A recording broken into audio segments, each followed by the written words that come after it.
ఈ vehicle Bajaj Pulsar 220ఎఫ్. దీనికేంటంటే MC kit, back MC kit, అలానే back cowls, front fender, front mudguard, front dome, అలానే ఇంకా చాలా చాలా కంపెనీస్ ఉన్నాయి. క్లచ్ కేబుల్ అని, అలానే 1 లీటర్ పెట్రోల్, చాలా కంపెనీస్ ఉన్నాయి.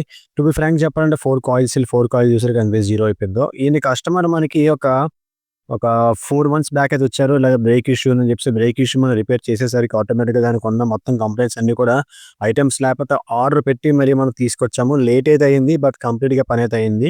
దీనికి ఫ్రంట్ 4 కాయిల్స్‌లు, 4 కాయిల్, అలానే ఫ్రంట్ మడ్‌గార్డ్, డూము, ఇవన్నీ కూడా ఎలా ఫిక్స్ చేయాలి, బ్యాక్ కౌల్స్ ఎలా ఫిక్స్ చేయాలి, ఎంసీ కిట్ ఎలా వేసుకోవాలి, అవన్నీ కూడా మొత్తం అన్ని పిన్ టు పిన్ ఒక ఫుల్ వీడియో చేస్తున్నా.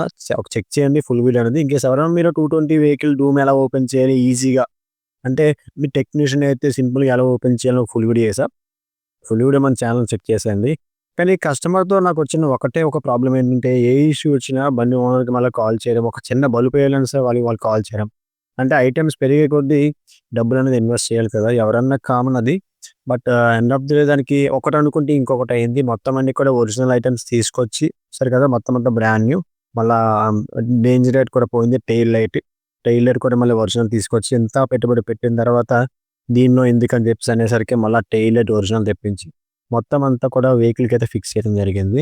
ఫ్రంట్ అలాగే బ్యాక్ మొత్తం అన్నీ కూడా చూసారు కదా! పెయింటింగ్ అనేది స్టిక్కరింగ్ కరెక్ట్‌గా సీ బుక్‌లో ఏదైతే స్టిక్కరింగ్ ఉందో ఆ స్టిక్కరింగ్ అయితే తెప్పించి వేయడం జరిగింది. కానీ పల్సర్ విషయానికి వచ్చేసరికి బ్యాక్ నాకు నచ్చింది ఏంటంటే ఒకటేనండి. ఫిట్టింగ్ అయితే కరెక్ట్‌గా టైమ్ టేకింగ్ తీసేసుకుంటుంది. చూడండి ఆఫ్టర్ లుక్ అయితే చూడండి ఒకసారి బండి మొత్తం కూడా ఎలా ఉందో లుక్ అనేది మీరు కామెంట్ చేయండి.